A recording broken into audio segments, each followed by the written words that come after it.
Hi everyone, Allison here. I hope that you, your family, and loved ones are well and staying safe during this difficult time. Your favorite library is developing new and creative ways to share services with you. And today I'm going to share how to find and verify reliable information. To start, not everything that you read on the internet is true.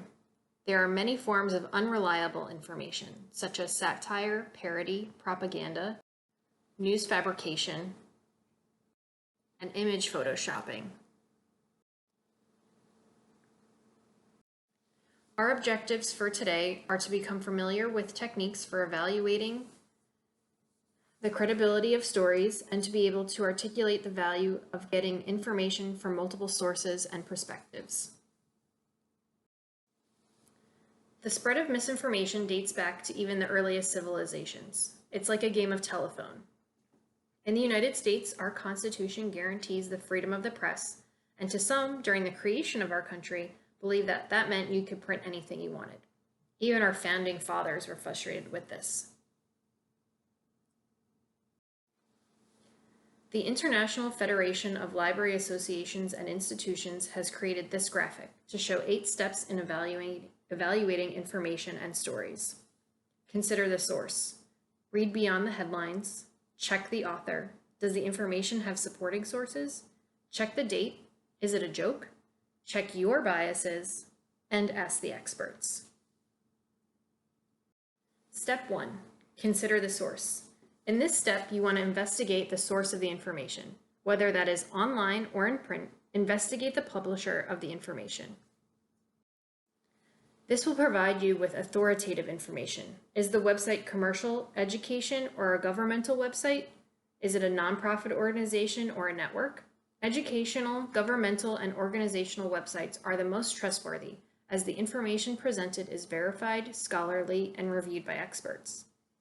Does the website or publication provide information about their organization?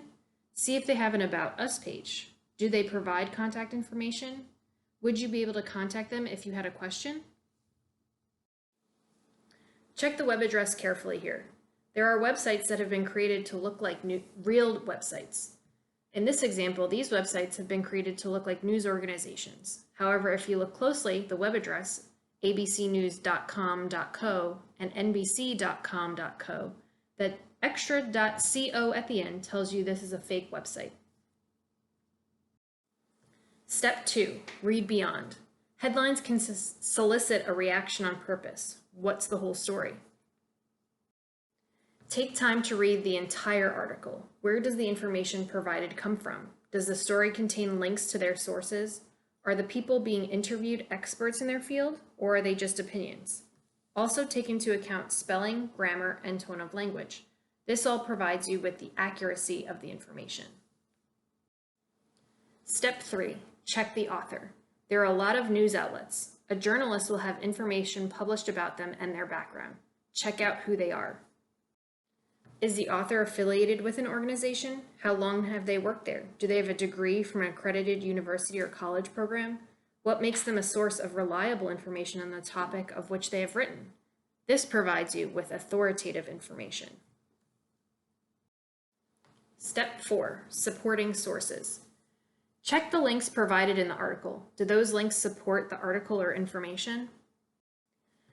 Checking to make sure the information or story has been verified or supported will help you know that the information is accurate.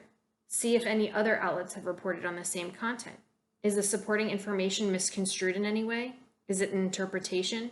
Did they just take out the parts that didn't support their argument? Step 5, check the date. One thing that happens in the internet age is that stories get shared years after they originally appeared. There are a few places you can look on a page for the date. Sometimes it's at the top, sometimes below a featured image, as shown here, and sometimes at the bottom of an article. So take a look around and find the date. Has the information been revised or updated? Checking the date provides the currency of the information. Have you ever searched for an event online and found one from a previous year? That's happened to me before. Step 6, is it a joke? As I said at the beginning, sometimes articles shared can be satire or parody.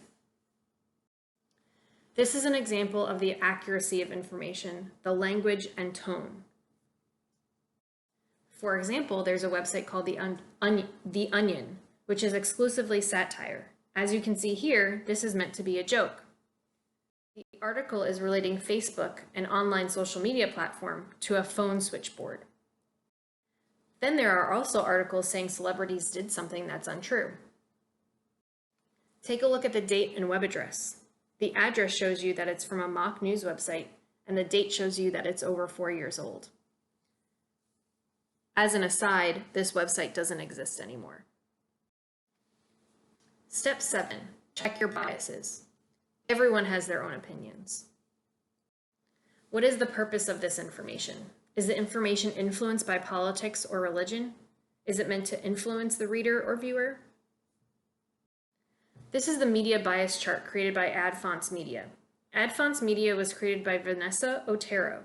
She created this chart to help explain to her friends the difference between facts and editorializing and opinions, as well as which way the outlet falls in the political spectrum. Vanessa first published this chart in 2016, and she incorporated her company in 2018. The chart is a sort of consumer reports for media ratings. Vanessa's goal is to make news consumers smarter and the news media better. Step 8, ask the experts. Use a fact-checking site or consult a professional. The Florida Department of State Division of Library and Information Services funds a statewide Ask a Librarian service. The Delray Beach Public Library also provides local access via our webpage to your friendly local librarians here in Delray. You can access the local and statewide service from the Delray Library website by looking for these icons on the right side of your homepage. Your questions will come to the librarians at Delray during our regular operating hours, 9 a.m. to 8 p.m. Monday, Tuesday, and Wednesday, 9 a.m. to 5 p.m. Thursday, Friday, and Saturday, and when we're open on Sundays from 1 p.m. to 5 p.m. If you submit a question outside of those hours, the questions will be sent to the statewide queue, and a librarian from within the state of Florida might answer that question. There are also some reliable fact-checking websites that you can use. The most well-known is the site Snopes. Snopes got its start in 1994 investigating urban legends, hoaxes, and folklore. It grew from there and is now the oldest and largest fact-checking website online. It's also an independent publication. There's also factcheck.org, which is a nonprofit organization founded by the Annenberg Public Policy Center of the University of Pennsylvania, which aims to reduce the level of deception and confusion in U.S. politics. You may have also heard about the CRAP test. If you've taken a class at the library before, you may have already heard about this. There are some classes that we teach that we have used this test before. The test was created by librarians at California State University at Chico. The acronym stands for Currency, Relevance, Authority, Accuracy, and Purpose. There's also this really cool test online that I'm going to post a link for in the description and comments so that you can check your misinformation skills. It's created by American University's Game Lab and the School of Communication. Thank you so much for taking the time to watch this presentation. If you have any questions or comments, please join me for a live discussion on our Appy Hour Facebook group on Thursday, April 30th at 2 p.m. And don't forget to subscribe to our YouTube channel, like us on Facebook, and follow us on Instagram and Twitter.